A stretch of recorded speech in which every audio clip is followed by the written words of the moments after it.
दोस्तों, कहानी का आनंद लेने के लिए कहानी को पूरा सुनिएगा और अगर कहानी अच्छी लगे तो लाइक कीजिएगा। चैनल को सब्सक्राइब नहीं किया है तो चैनल को सब्सक्राइब कर लीजिएगा। तो चलिए स्टार्ट करते हैं। हाँ, बोलो तानिया, कैसी हो? फ़ोन उठाते ही वरुण ने तानिया का स्वर पहचान लिया। मैं तो ठीक हूँ, पर तुम्हारी क्या समस्या है वरुण? तानिया ने तीखे स्वर में पूछा। कैसी समस्या? वह तो तुम ही जानो, पर तुमसे बात करना तो असंभव होता जा रहा है। घर पर फ़ोन करो तो मिलते नहीं हो, मोबाइल हमेशा बंद रहता है। तानिया ने शिकायत की। आज पूरा दिन बहुत व्यस्त था। बॉस के साथ एक के बाद एक मीटिंगों का ऐसा दौर चला कि सांस लेने तक की फुर्सत नहीं थी। मीटिंग में मोबाइल तो बंद रखना ही पड़ता है। वरुण ने सफाई दी। बनाओ मत मुझे, तुम जानबूझकर बात नहीं करना चाहते। मैं क्या जानती नहीं कि तुम अपनी कंपनी के उप प्रबंधक निदेशक हो? तुम्हें फ़ोन पर बात करने से कौन मना कर सकता है? प्रश्न किसी और के मना करने का नहीं है, पर जो नियम कायदे दूसरों के लिए बनाए गए हैं उनका पालन सबसे पहले मुझे ही करना पड़ता है। वरुण ने सफाई दी। यह सब मैं कुछ नहीं जानती, पर मैं बहुत नाराज़ हूँ। फ़ोन कर कर के थक गई हूँ मैं। छोड़ो ये गिले शिकवे और बताओ कि किस लिए इतनी बेसब्री से फ़ोन पर संपर्क साधा जा रहा था। वाह, बात तो ऐसे कर रहे हो जैसे कुछ जानते ही नहीं। याद है, आज संदीप ने तुम्हारे स्वागत में बड़ी पार्टी का आयोजन किया है। याद रहने न रहने से कोई अंतर नहीं पड़ता। मैंने पहले ही कहा था कि मैं पार्टी में नहीं आ रहा। आज मैं बहुत व्यस्त हूँ। व्यस्त न होता तो भी नहीं आता। मुझे पार्टियों में जाना पसंद नहीं है। क्या कह रहे हो? संदीप बुरा मान जाएगा। उसने यह पार्टी विशेष रूप से तुम्हारे लिए ही आयोजित की है। जरा सोचो तानिया, पिछले 10 दिन में हम जब भी मिले हैं किसी न किसी पार्टी में ही मिले हैं। तुम्हें नहीं लगता कि कभी हम दोनों अकेले में ढेर सारी बातें करें, एक दूसरे को जाने समझें? कितने पिछड़े विचार हैं तुम्हारे।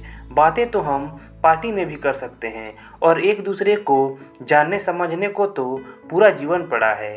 तानिया ने अपने विचार प्रकट किए तो वरुण बुरी तरह झल्ला गया, पर वह कोई कड़वी बात कहकर कोई नई मुसीबत मोल नहीं लेना चाहता था।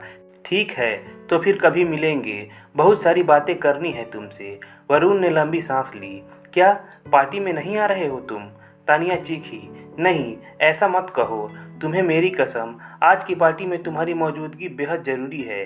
केवल एक ही शर्त पर मैं पार्टी में आऊँगा कि आज के बाद तुम मुझे किसी दूसरी पार्टी में नहीं बुलाओगी। वरुण अपना पीछा छुड़ाने की नीयत से बोला। जैसी आपकी आज्ञा महाराज। तानिया नाटकीय अंदाज में हंस कर बोली। वरुण पार्टी में पहुंचा तो वहां की तड़क भड़क देख कर दंग रह गया। ज़्यादातर युवतियां पारदर्शी भड़काऊ परिधानों में एक दूसरे से प्रतिस्पर्धा करती नजर आ रही थीं। तानिया को देखकर पहली नज़र में तो वरुण पहचान ही नहीं सका। कुछ देर के लिए तो वह उसे देखता ही रह गया।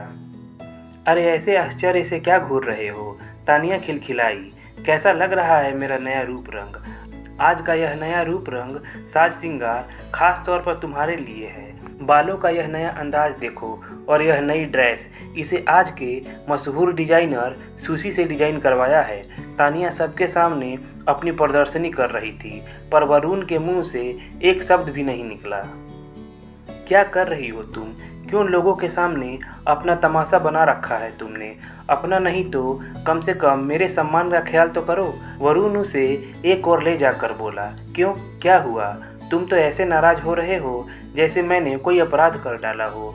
खुद तो कभी मेरी प्रशंसा में 2 शब्द बोलते नहीं हो और मेरे पूछने पर यूँ मुंह फुला लेते हो। तानिया आहत स्वर में बोली। तुम्हें दुखी करने का मेरा कोई इरादा नहीं था, पर फिर भी क्या, मैं अपनी होने वाली पत्नी से थोड़े शालीन व्यवहार की उम्मीद रखता हूँ और तुम्हारी यह ड्रेस, इसके बारे में जो न कहा जाए वह कम है। वरुण शायद कुछ और भी कहता कि तभी संदीप अपने 2 दूसरे मित्रों के साथ आ गया। हेलो वरुण। संदीप ने बड़ी गर्मजोशी से आगे बढ़कर हाथ मिलाया। आज आपको यहाँ देखकर मुझे असीम प्रसन्नता का अनुभव हो रहा है। मैंने यह पार्टी आपके सम्मान में आयोजित की है। आपके न आने से इस सब तामझाम का कोई अर्थ नहीं रह जाता, संदीप ने कहा और वहाँ मौजूद अतिथियों से उसका परिचय कराने लगा। तानिया भी उसके साथ ही अपने दोस्तों से वरुण का परिचय करा रही थी। इनसे मिलिए, ये हैं डॉक्टर पंकज राय। शल्य चिकित्सक होने के साथ ही तानिया के अच्छे मित्र भी हैं। एक युवक से परिचय कराते हुए कुछ ठिठक सा गया था संदीप। डॉक्टर पंकज से इनका परिचय मैं स्वयं कराऊंगी। मेरे बड़े अच्छे मित्र हैं। 2 वर्ष तक हम दोनों साथ रहे हैं। एक दूसरे को जानने समझने का प्रयत्न किया। जब लगा कि हम एक दूसरे के लिए बने ही नहीं हैं तो अलग हो गए। तानिया ने विस्तार से डॉक्टर पंकज का परिचय दिया। तानिया ठीक कह रही है। मैंने तो इसे सलाह दी थी कि हमारे साथ रहने की बात आपको न बताए, पर यह कहने लगी कि आप संकीर्ण मानसिकता के व्यक्ति नहीं हैं। वैसे भी आजकल तो यह सब आधुनिक जीवन का हिस्सा है। डॉक्टर पंकज ने अपने विचार प्रकट किए। कुछ क्षणों के लिए तो वरुण को लगा कि उसका मस्तिष्क किसी प्रहार से शून्य हो गया है, पर दूसरे ही क्षण उसने खुद को संभाल लिया। वह कोई भी उल्टी सीधी हरकत करके लोगों के उपहास का पात्र नहीं बनना चाहता था, पर मन में एक फांस सी गड़ गई थी जो लाख प्रयत्न करने पर भी निकल नहीं रही थी। अच्छा था कि वरुण के चेहरे के बदलते भावों को किसी ने नहीं देखा। हाथ में शीतल पेय का गिलास थामे वह एक ओर पड़े सोफे पर बैठ गया। पिछले कुछ समय की घटनाएं चलचित्र की तरह वरुण के मानस पटल से टकरा रही थी। 10-12 दिन पहले ही बड़ी धूमधाम से तानिया से उसकी सगाई हुई थी। बड़े से 5 सितारा होटल में मानो आधा शहर ही उमड़ आया था। तानिया के पिता जाने माने व्यवसायी थे। विधान परिषद के सदस्य होने के साथ ही राजनीतिक क्षेत्र में उनकी अच्छी पैठ थी। सगाई से पहले वरुण 3-4 बार तानिया से मिला था। उसे लगा कि तानिया ही उसके सपनों की रानी है, जिसकी उसे लंबे समय से प्रतीक्षा थी।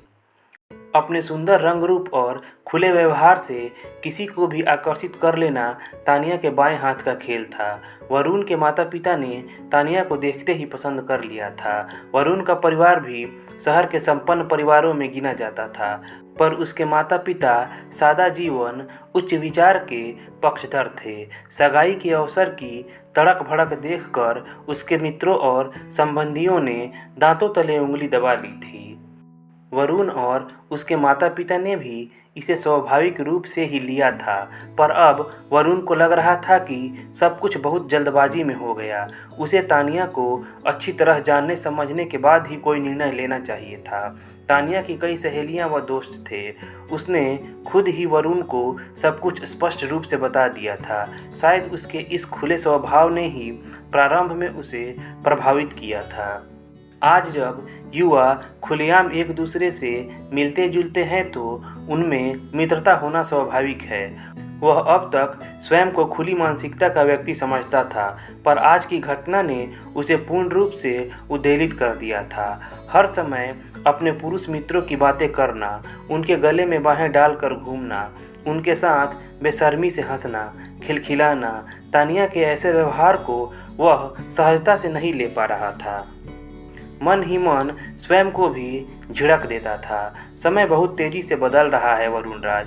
उसके कदम से कदम मिलाकर नहीं चले तो औंधे मुंह गिरोगे, वह खुद को ही समझाता। कभी कभी तो उसे लगता मानो वह संकीर्ण मानसिकता का शिकार है, जो आधुनिकता का जामा पहनकर भी स्त्री की स्वतंत्रता को स्वीकार करने की स्थिति में नहीं आ सका।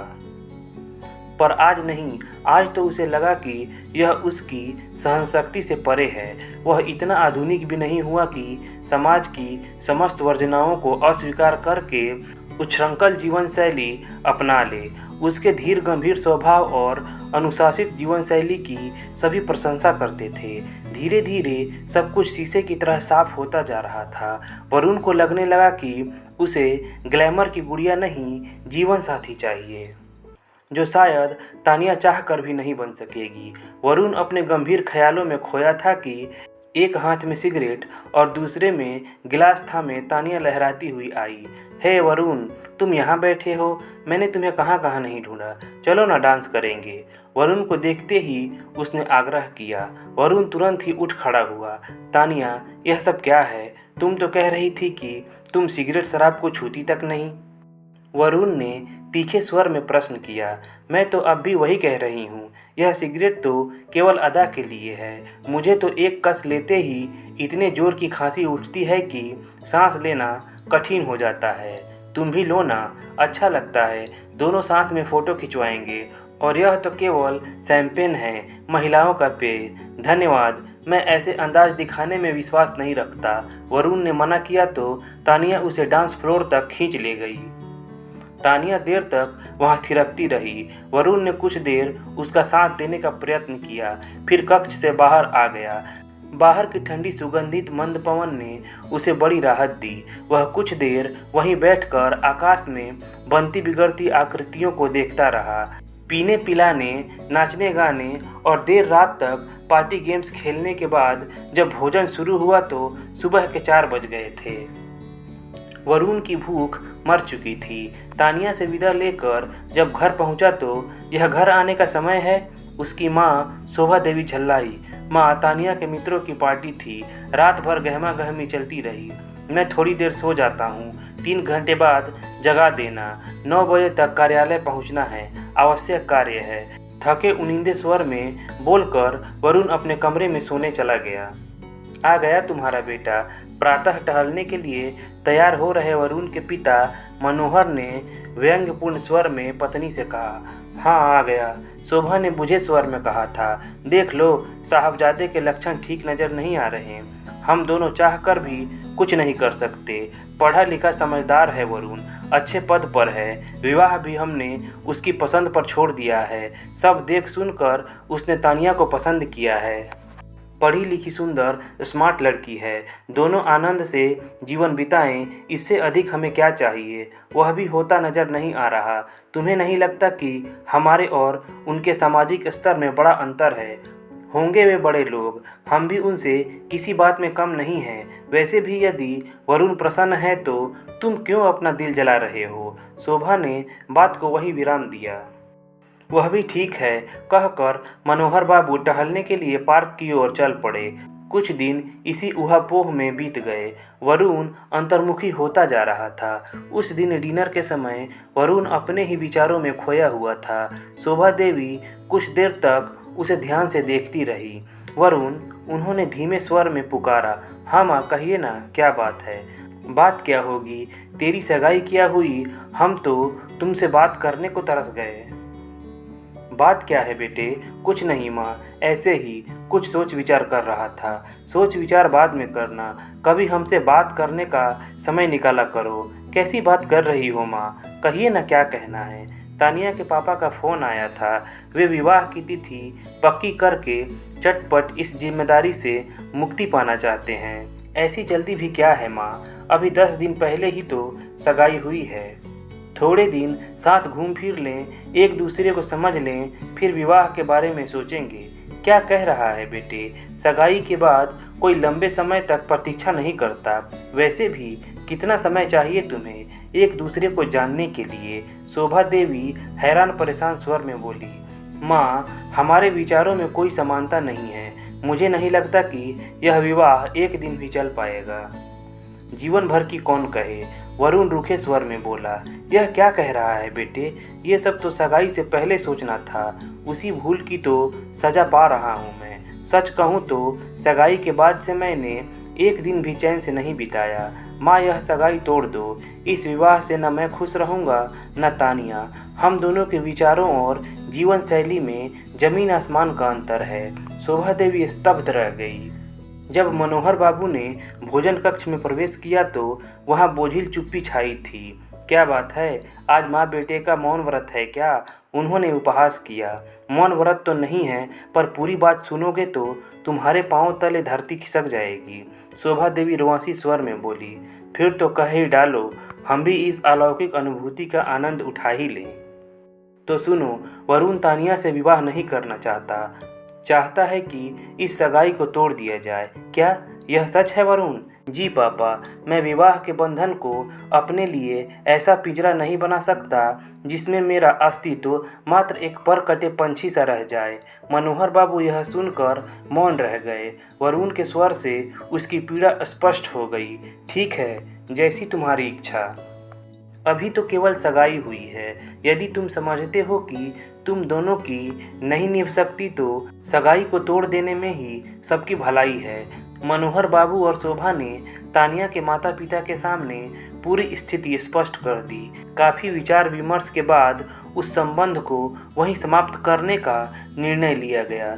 दोनों पक्षों ने एक दूसरे को दी हुई वस्तुओं की अदला बदली कर संपूर्ण प्रक्रिया की इतिश्री कर डाली।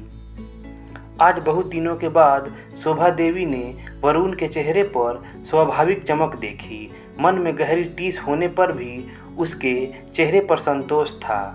दोस्तों, अगर कहानी अच्छी लगी हो तो प्लीज़ लाइक कीजिएगा। चैनल को सब्सक्राइब नहीं किया है तो चैनल को सब्सक्राइब कर लीजिएगा। चलिए मिलते हैं अगले कहानी वाले वीडियो में। धन्यवाद।